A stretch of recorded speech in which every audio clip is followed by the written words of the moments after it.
언제쯤 체감할 수 있을까요? 그러니까 이게 생산자 물가라는 거는 물가의 선행 지표거든요. 말씀하신 것처럼 이제는 우리가 이미 알듯이 생산 다음에 이제 소비잖아요. 그러니까 생산자 물가가 떨어진다 그러면은 소비자 물가도 이제는 곧 떨어진다 이렇게 이해하시면 되겠습니다. 그런데 차트에 나오고 있죠.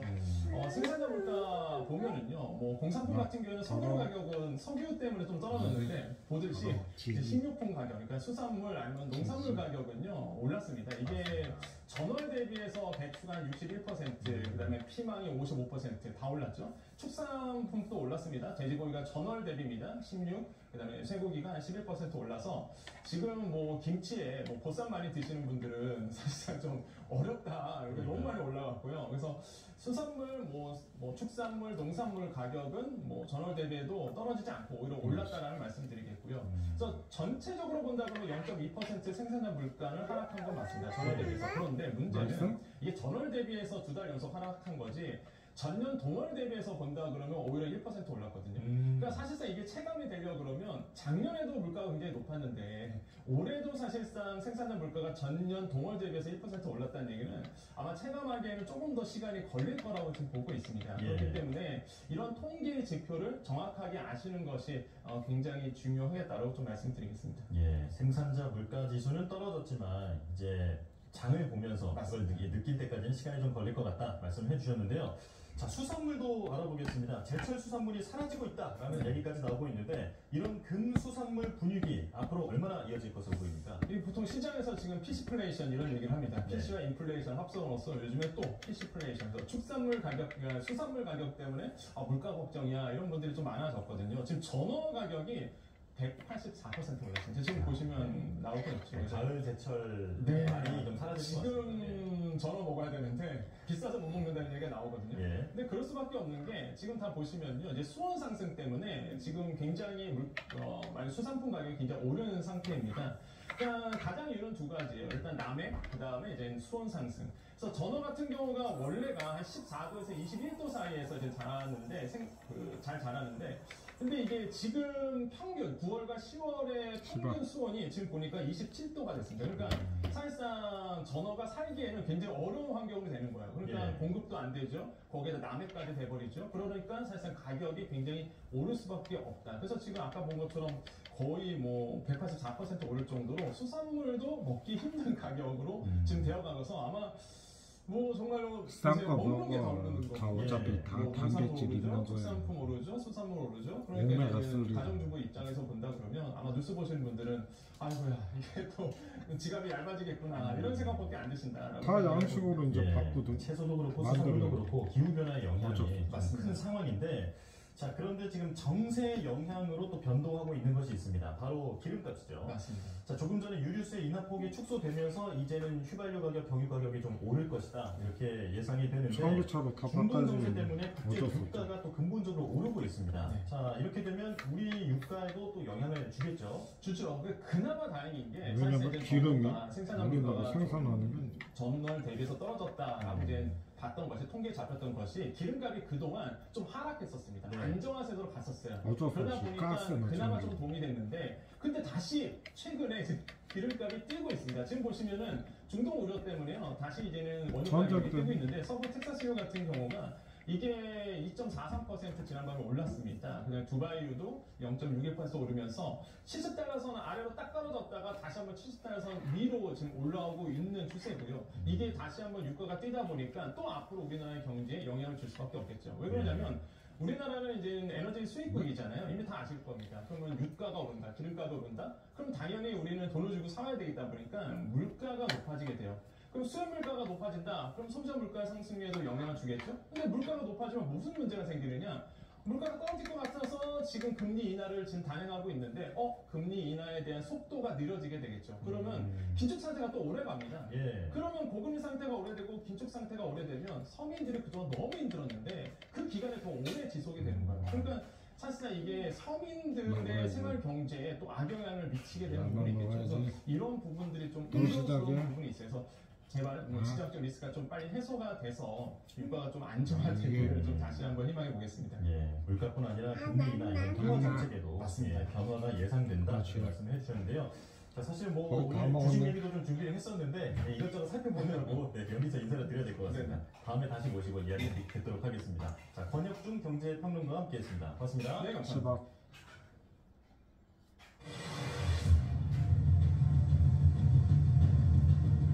시박.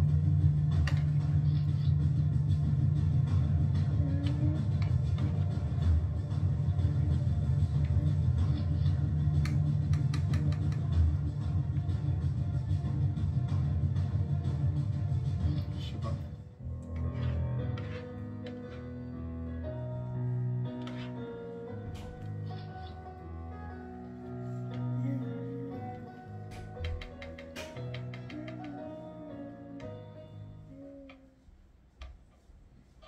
윤석열 대통령과 국민의힘 한동훈 대표의 면담이 당내 개파 갈등에도 불을 지피는 분위기입니다.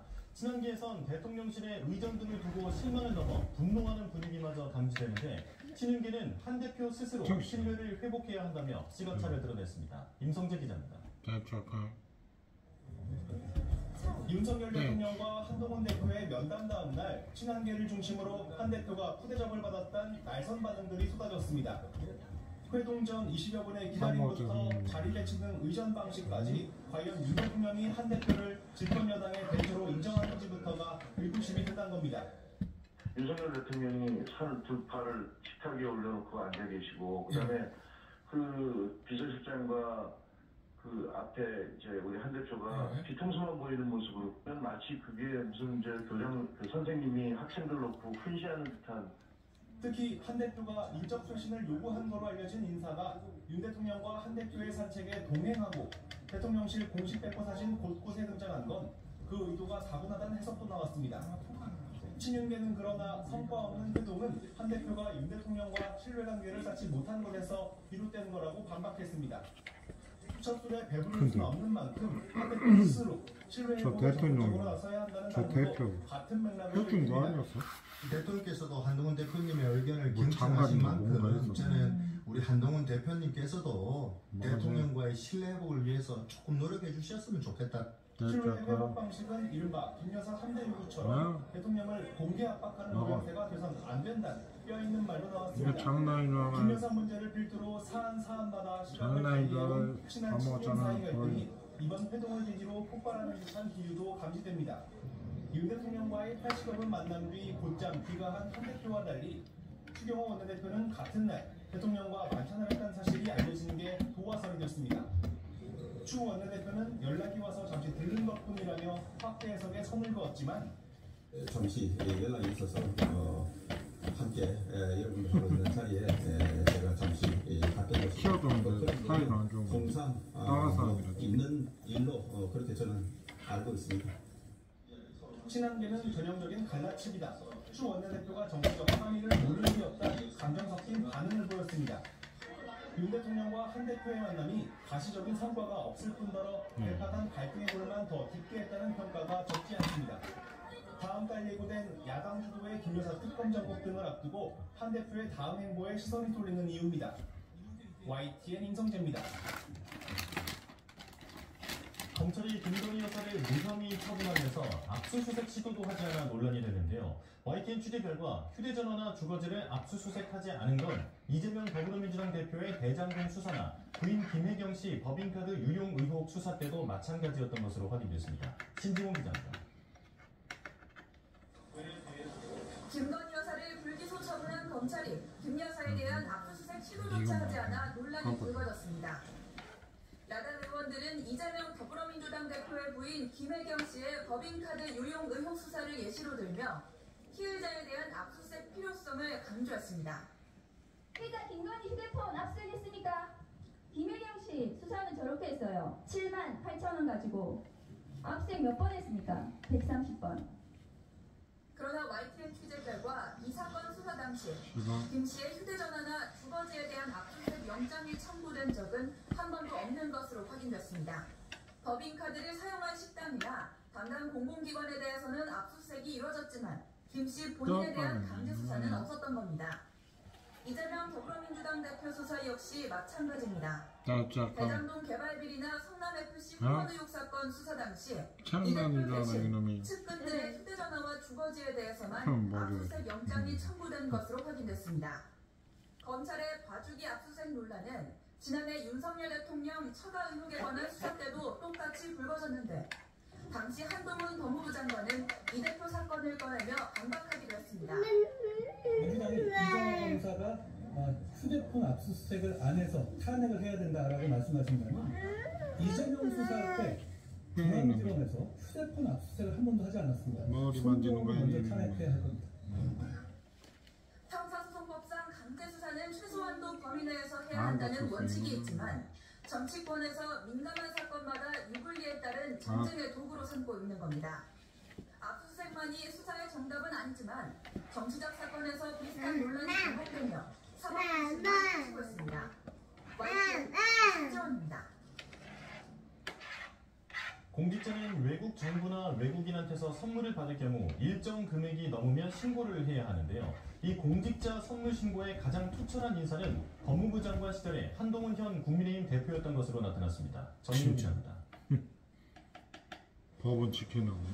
김건희 여사의 명품 가방 사건에서는 최재형 목사가 미국 국적의 외국인이란 점 때문에 공직자 선물의 신고 여부가 쟁점이 됐습니다. 법적으로 공직자는 외국 정부나 외국인으로부터 선물을 받으면 소속 기관 장에게 신고하게 돼 있는데 대통령은 예외 대상이어서 사건은 종결 처리됐습니다. 그런데 최근 2년간 국회 법제사법위원회 주관 5개 기관과 반부패 총괄기관인 건익이 공직자 선물 신고 내역을 살펴봤더니 전체 신고 건수는 23건에 불과했습니다. 특히 감사원과 공수처, 법제처, 건익위는 단 한 건의 신고도 없었습니다. 이 공직자 선물 신고의 40%를 차지할 만큼 적극적이었던 인사도 있었는데 법무부 장관을 지낸 국민의힘 한동훈 대표가 한 전 장관의 신고 내역에는 넥타이나 주류는 물론이고 접시나 서적, 잣까지 포함된 것으로 파악됐습니다. 검사장은 물론 검사장 이하 검사들이 신고한 것들도 있었는데 10만 원이 넘으면 신고 대상인 점을 고려할 때 다른 기관의 경우 기관장조차 2년간 신고가 전혀 없었다는 건 이해하기 힘든 대목입니다. 한 건의 신고가 없었다고 하는 것은 의심의 여지가 있습니다. 안 받았을 수도 있지만 반드시 신고를 해야 한다. 권력기관이나 반부패기관에 대해서는 더 엄격한 잣대를 적용. 전체 공무원으로 범위를 넓혀보면 불과 11,000원짜리 책자부터 1,300만 원이 넘는 손목시계까지 최근 2년 반 동안 공직자 선물은 94건이 매각된 것으로 집계됐습니다. 외국 인사의 선물에는 저가냐 고가냐와 무관하게 대체로 신고하고 있다는 건데 법에 민감해야 할 법사위 속한 기관들은 물론 반부패 기구인 건익위가 규정을 잘 지키고 있는지 여기에 감시가 필요하다는 지적도 나옵니다. YTN 종료입니다.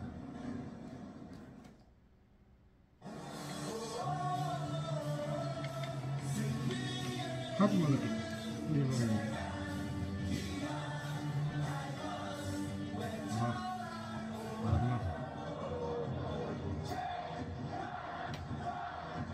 안녕히 계세요.